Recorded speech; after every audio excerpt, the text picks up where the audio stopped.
What's going on, YouTube? It's Drew Lefty NDV10. Got some quick mail to show off. All T206. I'd like to get these off my desk and put away. I don't remember if I've shown these off, so I may make this video. You may never even see it if I go through my channel.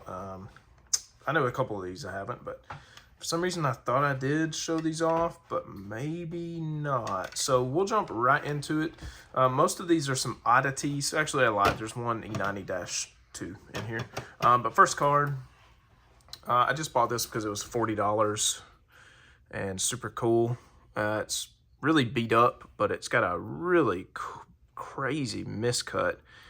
You can see a slight border of another yellow image card, probably another Fred Payne if I had to guess on the sheet there, but who knows? I don't know, maybe they were in vertical rolls, I can't remember. I'm not as studious as I used to be on some of this stuff. But yeah, I just thought that was cool enough for 40 bucks. The back is, you know, fairly well centered, so just whoever was cutting the sheet, or whoever laid the sheet on these just really messed it up. But thought that was a pretty cool card for $40. I won this for way more than $40. But it is a really tough, and I should have grabbed a 150 Bowerman. Do I have my Brave stuff close? That is a good question. Yep, I do right here. We're gonna grab one of these out just because I want to show you guys the difference. Wow, what an amateur video. All right, so here we go. This is the card. This is a 1910 Sweet Capital 350-25. That's why it's so tough. That's why it went for so much. Little factory number there. Very tough card. But as you can see here, this is a 150 series card. Just look at the difference in color, print, everything about it is just 100 times better in terms of quality. So I thought that was pretty neat. I'm kind of slowly over time building just all back runs, but you can tell why most people prefer the 150 subjects compared to the 350 because they are so just washed out. The print, you know, the etching on it was just so worn down. It didn't get the same detail. So I thought that was pretty cool. Probably overpaid for that, but it is what it is. Next up, we've got some T206, some more oddities. I don't think I've shown these off again. I could be totally wrong. If you guys are seeing these cards twice, my bad. I got them so busy. So busy. Life's crazy. This is 1910 Frank Smith, F. Smith on front. And this is just a really cool miscut. It's got a little bit of registration issues as well. Color shift, the blue and the yellow layer coming over there.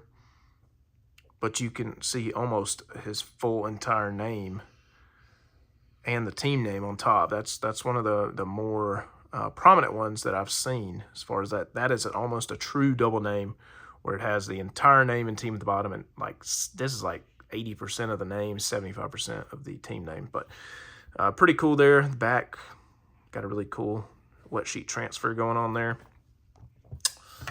Let's see, what else? What else do I got out here? Oh, this is awesome. I love this card. I was so happy to get this. I love the pose as well, which makes it extra special. So Mike Donlin, Turkey Mike.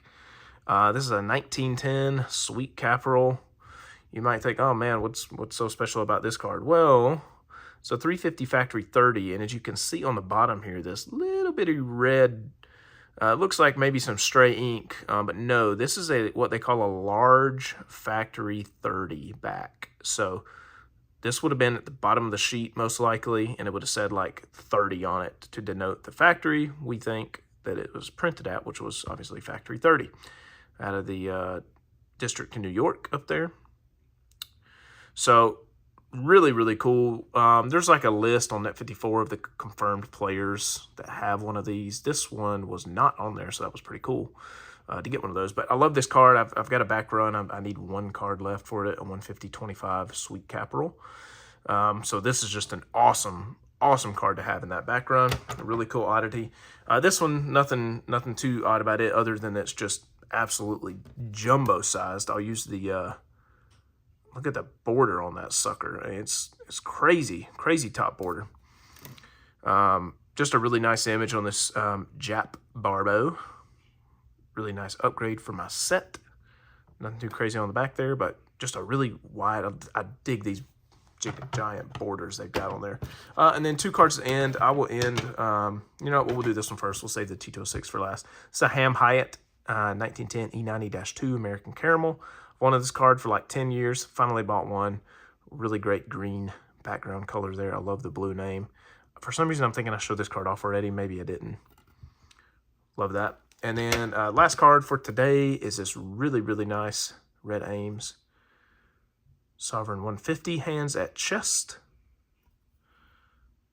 Really tough card, really tough off back. Happy to have it. That's all I got, guys. Thank y'all for watching. See you next time. Peace out.